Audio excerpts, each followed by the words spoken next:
Cuidado con el lobo. Puede que vaya disfrazado de cordero. Contar cuentos, leyendas y alguna que otra historia de verdad es mi oficio. Y desde hace unos años también ayudo a que víctimas de violencia vicaria estructuren sus vivencias para poderlas contar. La violencia vicaria es un tipo de violencia machista en la que el progenitor maltrata física o psicológicamente tanto a hijas como hijos con un único propósito: hacer daño a la madre. En todo este tiempo he conversado con cientos de mujeres desesperadas, abatidas, desatendidas, desamparadas por la justicia. Si queréis, les cuento un caso real de lo que me encuentro al otro lado del teléfono.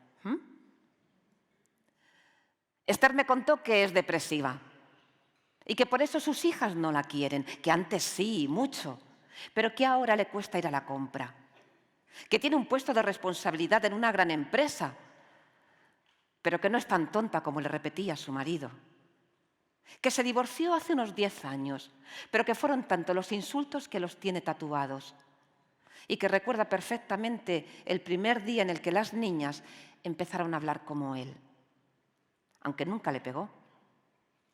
¿Entienden algo? Hacia el final de la conversación le dije: Esther, te voy a contar tu historia. A los 26 años te casas con tu novio de toda la vida. Llevabas un vestido blanco de organza y un ramo de flores en las manos. Él iba guapo, ¿verdad que sí? Sí. Todo va bien hasta que nace la mayor. No te pegaba. Pero sus bromas empiezan a ser demasiado pesadas. No te pegaba. Pero podía pasar días enteros sin hablarte. No te pegaba. Pero en casa te despreciaba y delante de los amigos se mostraba encantador. Cuando nace la pequeña lloras al no entender el porqué de tantos insultos, pero convenció a todo tu entorno para que no te creyera, porque no te pegaba. Por eso aguantas un tiempo más hasta que al final te divorcias. ¿Verdad que sí? Sí. A partir de ese momento, tú trabajas y cuidas de las niñas. Él trabaja y disfruta de la vida. Crees que tus problemas han terminado, pero cuando cumplen 10 y 12 años, te demanda. Te demanda, te demanda, te demanda, te demanda. ¿El colegio? ¿Las extraescolares? ¿Las gafas? ¿El dentista? La custodia.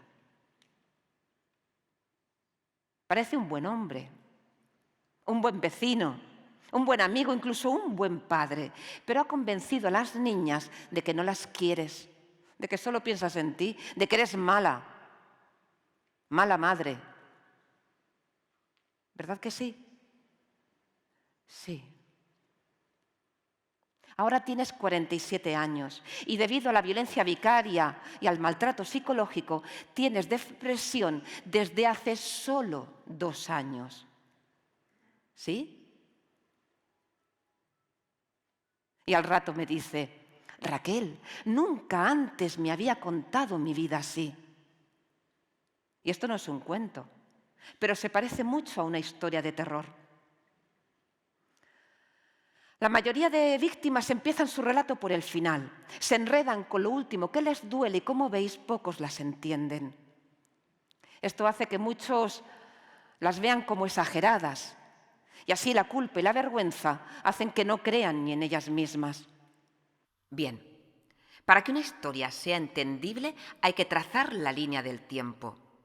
Pero en las narrativas del dolor, esta secuencia temporal se deforma, se mezcla, se fractura. ¿Y entonces? Llega el olvido y viene hambriento. Se alimenta de sucesos traumáticos y lenguaje emocional. Si no recuerdas, no sufres. Si no tienes palabras, no puedes explicarte. Y esta es Esther al principio de la llamada. Y aquí llega la cuentista que me vertebra, ayudarlas a establecer la cronología y su historia, porque el orden de los factores sí altera el producto.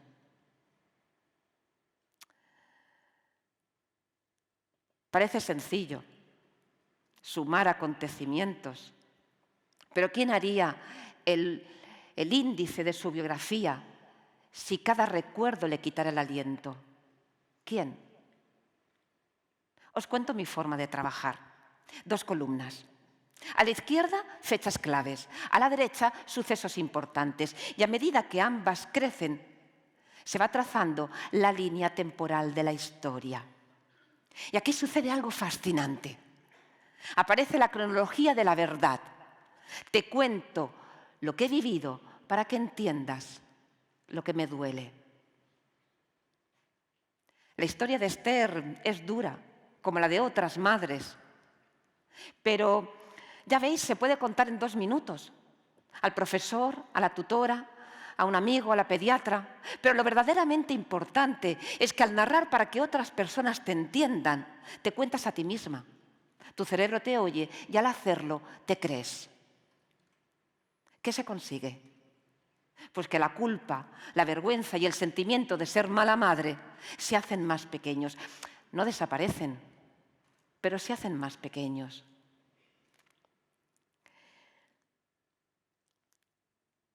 Creo que sé en quién se inspiró Einstein cuando imaginó su teoría de la relatividad. ¿En las madres? Sí, porque para nosotras el tiempo que nos pasa no es el mismo que el tiempo que pasa. Mientras el mundo se mueve con documentos, protocolos, expedientes y vuelva usted dentro de un año, nuestras criaturas crecen. Y yo me pregunto, ¿en qué momento se hizo normal medir el tiempo en ausencias? En la añoranza de abrazos porque han enseñado a tus hijos a odiarte. En la actualidad, la hija mayor tiene 19 años y hace 6 que no ve a su madre. Creyó las mentiras del padre. La pequeña tiene 17 y aunque es cierto que la echa de menos, siguió los pasos de su hermana. Y a Esther le gustaría gritar que duele. Que duele sumar días sin arropar a sus criaturas. Que duele pensar que ya no las conoce. Porque ha pasado el tiempo.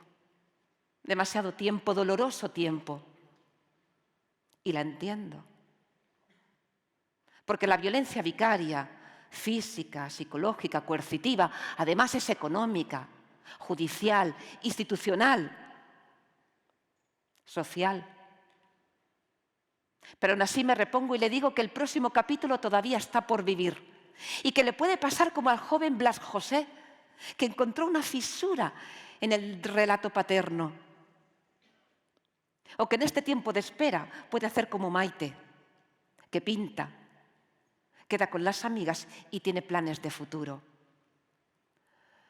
Y entonces Esther me dice que sí, que tiempo al tiempo, que ella también quiere contemplar la metamorfosis de su identidad, de mujer a madre, a víctima, a resiliente, a superviviente.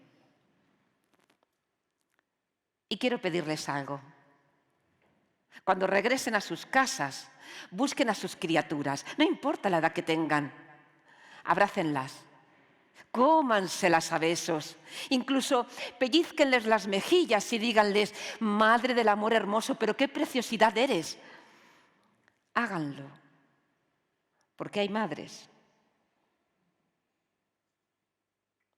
que hace tiempo que no pueden hacerlo.